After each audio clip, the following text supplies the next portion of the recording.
Hello guys, my name is Yusuf. हमारी price action series का आज का लर्निंग टॉपिक है डोजी कैंडलस्टिक पैटर्न, जो कि लास्ट टॉपिक है सिंगल कैंडलस्टिक पैटर्न सीरीज़ का।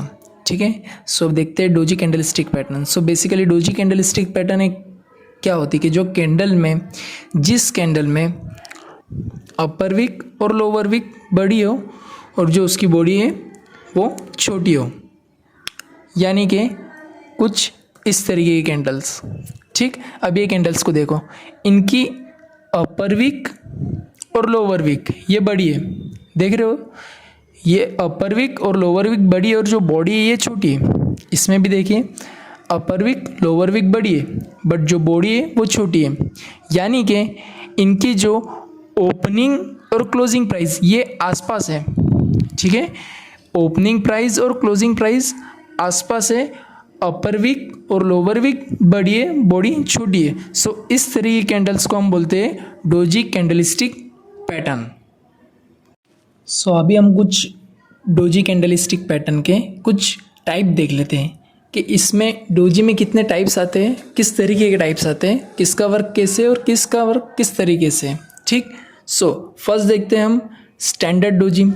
सो स्टैंडर्ड डोजी जैसे कि आप देख पा रहे हैं, एक प्लस साइन है, एक क्रॉस साइन है, यानी कि इसमें ओपनिंग और क्लोज एक ही जगह पर है, अपर विक बड़ी है, लोअर विक बड़ी है। सो इस तरीके की डोजी को हम बोलते हैं स्टैंडर्ड डोजी, जिसका ओपन हाई लो क्लोज आप देख लीजिए। ठीक, नेक्स्ट आती है इसमें long leg doji. Long leg doji का भी सेम इसी तरीके से कि अपर एंड लोअर विक बड़ी है, बॉडी छोटी है, यानी कि जिसका ओपन और क्लोज एक ही आसपास है या एक जगह पर है। बट स्टैंडर्ड डोजी में देखिए और लॉन्ग लेग डोजी में देखिए कि दोनों की जो विक है इसमें डिफरेंस है। डिफरेंस किस चीज़ में? सिर्फ विक में, और बॉडी जो है ये ओपन और क्लोज एक ही जगह पर है, दोनों की सिर्फ विक का डिफरेंस है। लॉन्ग लेग डोजी में अपर विक और लोअर विक स्टैंडर्ड डोजी की विक से बड़ी विक से। ठीक, ये होती है लॉन्ग लेग डोजी। नेक्स्ट देखते हैं ड्रैगन फ्लाई डोजी। अब ड्रैगन फ्लाई डोजी में लोअर विक बड़ी है, ओपन हाई और क्लोज एक ही जगह पर है।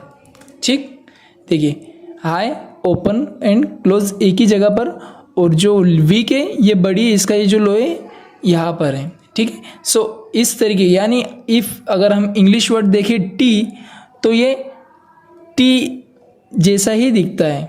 ड्रैगन फ्लाई डोजी क्या दिखता है? टी जैसा ही दिखता है। ठीक, नेक्स्ट देखते हैं फोर्थ पार्ट ग्रेवस्टोन डोजी। सो ग्रेवस्टोन डोजी देख सकते हो, अपर विक बड़ी है, बॉडी छोटी है और लो ओपन और क्लोज एक ही जगह पर है। ठीक, लो ओपन और क्लोज एक ही जगह पर है, अपर विक बड़ी है, हाई इस जगह पर है। सो इस उल्टे टी को हम बोलेंगे ग्रेवस्टोन डोजी। ठीक है, दोनों का डिफरेंस देख लीजिए, इसमें विक लोअर विक बड़ी है और ग्रेवस्टोन डोजी में अपर विक बड़ी है। सो यही डिफरेंस है, और ये 4 टाइप के डोजी कैंडलस्टिक पैटर्न हमें लाइव मार्केट में देखने मिलते हैं।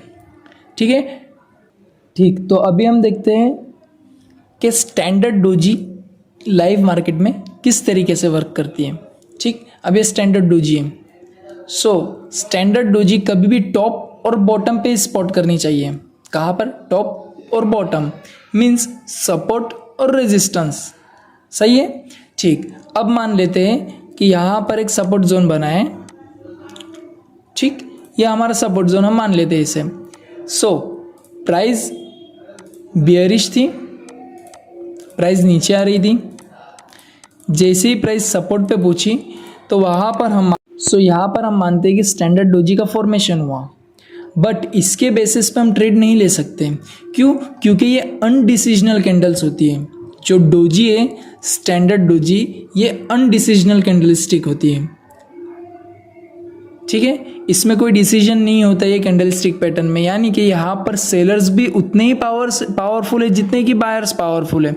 एक्टिव ही है सेलर्स ऑलरेडी, कि देखिए प्राइस ऑलरेडी बियरिश थी, बट सपोर्ट जोन पे आई तो यहाँ पर बायर्स भी उतने ही पावरफुल है जितने सेलर्स है। सो यहाँ पर ये कोई अनडिसीजनल कैंडल यहाँ पर मार्केट ने बनाया है, ठीक है, ये स्टैंडर्ड डोजी बना है। बट अब इसके बेसिस पे हम मान तो सकते हैं ये रिवर्सल पैटर्न हम मानते हैं इसे, बट सिर्फ स्टैंडर्ड डोजी देख के यहाँ पर ट्रेड नहीं लिया जाता है, यहाँ पर इसके बाद बनने वाली कैंडल पर ट्रेड लिया जाता है।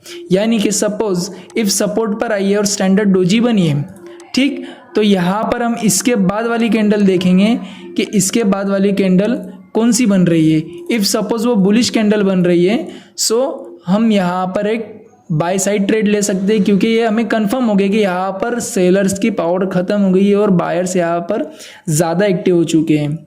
सो इफ़ डोजी के बाद बुलिश कैंडल बन रही है, सो हम बाइंग साइड एक ट्रेड ले सकते हैं, क्योंकि यहाँ पर हम बाइंग साइड के हमारे चांसेस ज़्यादा है कि यहाँ से प्राइस बुलिश होगी और हमारे विनिंग परसेंटेज यहाँ से बढ़ चुके हैं बाइंग साइड लेने के लिए। बट इफ़ सपोज यहाँ पर बियरिश कैंडल अगर बन जा रही है तो यहाँ पर हम कोई बाइंग साइड ट्रेड नहीं ले सकते, क्योंकि हमें कंफर्मेशन नहीं मिली है कि यहाँ से प्राइस रिवर्स होगी। यहाँ से बायर्स एक्टिव थे और सेलर्स एक्टिव थे और सेलर्स की पावर फिलहाल में चल रही है, ठीक। स्टैंडर्ड डोजी ये होगी। अभी हम देखते हैं लॉन्ग लेग डोजी, ठीक। तो अभी हम देख रहे हैं long leg doji, same standard doji की तरह ही ये भी है लॉन्ग लेग डोजी। इसमें डिफरेंस क्या है? सिर्फ वीक का डिफरेंस है, वर्क भी सेम ही है। सपोज हम मान लेते हैं कि यहाँ पर एक सपोर्ट जोन है, ठीक, सपोर्ट जोन बना पर प्राइस बियरिश थी, प्राइस जैसे ही सपोर्ट जोन पे पहुंची हम मानते हैं कि यहाँ पर एक लॉन्ग लेग डोजी बना। लॉन्ग लेग डोजी जैसे कि स्टैंडर्ड डोजी वर्क सेम ही, कंफ्यूजिंग कैंडल है, यहाँ पर इसके बेसिस पे कोई ट्रेड नहीं ले सकता है। इसकी नेक्स्ट कैंडल डिसीजन लेंगी कि मार्केट किस डायरेक्शन में जाएगा, क्या मार्केट बुलिश ही जाएगा या यहाँ से मार्केट बुलिश जाएगा मीन्स रिवर्स हो जाएगा, या मार्केट जो उसका ट्रेंड है वो कंटिन्यू करेगा। सो इफ़ सपोज इसके बाद कोई कैंडल बुलिश बनती है, सो यहाँ पर हम बाय साइड ट्रेड लेंगे। क्यों? क्योंकि डोजी के बाद एक बुलिश कैंडल बनना एक स्ट्रॉन्ग इंडिकेशन है, एक स्ट्रॉन्ग सिग्नल है रिवर्सल का, सही है कि सो हम यहाँ से एक बाय साइड ट्रेड ले सकते हैं। हमारे विनिंग परसेंटेज यहाँ पर इन दो कैंडल्स की वजह से बढ़ चुके हैं। बाय साइड मीन्स प्राइस यहाँ से रिवर्स होगी, चांसेस यहाँ से प्राइस के रिवर्स होने के ज़्यादा हो चुके हैं, ठीक है। ये होती है स्टैंडर्ड और लॉन्ग लेग डोजी, सेम ही है, सिर्फ वीक का डिफरेंस है, ठीक। तो अभी हम देख रहे हैं ड्रैगन फ्लाई डोजी। जैसे कि इसका लो ये लॉन्ग लोअर वीक है, बॉडी अपसाइड है जो कि छोटी ओपन हाई लो क्लोज एक ही जगह पर है। सो इस तरीके कैंडल यानी कि इंग्लिश लेटर में टी हो जाता है। सो ये माना जाता है ड्रैगन फ्लाई डोजी, ठीक। अब dragon fly doji live market में वर्क किस तरीके से करती है, ठीक है। अब देखते हैं, मान लेते हैं ये हमारा एक सपोर्ट जोन है, ठीक। अब सपोर्ट जोन में प्राइस बियरिश थी, सपोर्ट जोन पर प्राइस आई। सो इधर हम मानते हैं कि यहाँ पर एक ड्रैगन फ्लाई डोजी बना, ठीक। अब ये ड्रैगन फ्लाई डोजी जो है ये स्ट्रॉन्ग इंडिकेशन है रिवर्सल का, इसमें कोई दूसरी कैंडल का हमें कंफर्मेशन की ज़रूरत नहीं पड़ती, जैसे कि स्टैंडर्ड डोजी और लॉन्ग लेग डोजी में पड़ रही थी। क्या नेक्स्ट कैंडल जो बनेगी उसके ऊपर हम डिसीजन लेंगे, बट ड्रैगन फ्लाई डोजी में इसकी ज़रूरत नहीं पड़ती है। क्यों? क्योंकि यही कैंडल अगर इफ देखें कि यहाँ पर सेलर्स एक्टिव थे, प्राइस नीचे आते जा रही थी, प्राइस जैसे ही नेक्स्ट कैंडल ओपन हुई तो सेलर्स ने प्राइस को नीचे ले गए, ठीक, प्राइस को नीचे ले गए। बट यहाँ पर बायर्स इतने एक्टिव थे, इतने एग्रेसिव थे और लोग यहाँ पर बाइंग साइड इतनी इंटरेस्टेड थे कि यहाँ से बायर्स ने प्राइस को ऊपर लेके गए और यहाँ पर क्लोज दिया जहाँ पर उसकी ओपनिंग थी, ठीक। यानी कि ऑलरेडी बायर्स ने अपनी पावर दिखा दी इस वीक को बनाकर, ठीक है। वीक क्यों बनती है ये मैंने बेसिक्स ऑफ कैंडलस्टिक पैटर्न्स में बताया हूँ। इफ़ अगर आपने वो चीज़ नहीं देखी है, वो वीडियो नहीं देखी है, तो आप जाके उसे चेकआउट कीजिए, आपको समझने में सिंपल रहेगा, ईजी रहेगा। उस वीडियो की लिंक मैं आपको डिस्क्रिप्शन में प्रोवाइड कर दूंगा, ठीक। तो अब देखिए कि ऑलरेडी बायर्स ने अपनी पावर दिखा दी है, सो यहाँ पर हमें नेक्स्ट कैंडल की कंफर्मेशन की ज़रूरत नहीं है। यहाँ पर हम डायरेक्टली बाय साइड अपॉर्चुनिटी हम देख सकते हैं कि यहाँ से ये जो कैंडल बनी है रिवर्सल की कैंडल है, रिवर्सल कैंडल ये हमें स्ट्रॉन्ग सिग्नल दे रही है रिवर्सल का। सो यहाँ से हम बाइंग साइड अपॉर्चुनिटी देख सकते हैं। ठीक है, ठीक। तो अभी हम देखते हैं ग्रेवस्टोन डोजी। सेम है, कोई डिफरेंस नहीं है, अपोजिट है ड्रैगन फ्लाई डोजी के। ड्रैगन फ्लाई डोजी में ओपन हाई और क्लोज एक जगह पे था, और ग्रेवस्टोन डोजी में लो ओपन और क्लोज एक ही जगह पर है। ड्रैगन फ्लाई डोजी में लोअर विक बड़ी थी, ग्रेवस्टोन डोजी में अपर विक बड़ी है। ठीक है, सिनारियो सेम है, सिर्फ ड्रैगन फ्लाई डोजी के अपोजिट है। यानी कि ये कैंडल भी रिवर्सल का स्ट्रॉन्ग इंडिकेशन, स्ट्रॉन्ग सिग्नल देती है। सपोज प्राइस बुलिश थी, ठीक, प्राइस बुलिश थी, यहाँ पर बायर्स ऑलरेडी एक्टिव थे। जैसे रेजिस्टेंस पे आई प्राइस, तो यहाँ पर हम मानते हैं कि यहाँ पर एक ग्रेवस्टोन डोजी का फॉर्मेशन हुआ। जैसे ही फॉर्मेशन हुआ मतलब यहाँ पर सेलर्स की जो ये वीक बनी, यानी सेलर्स यहाँ पर ज़्यादा एग्रेसिव हो गए, ज़्यादा इंटरेस्ट दिखा रहे सेल करने में प्राइस को।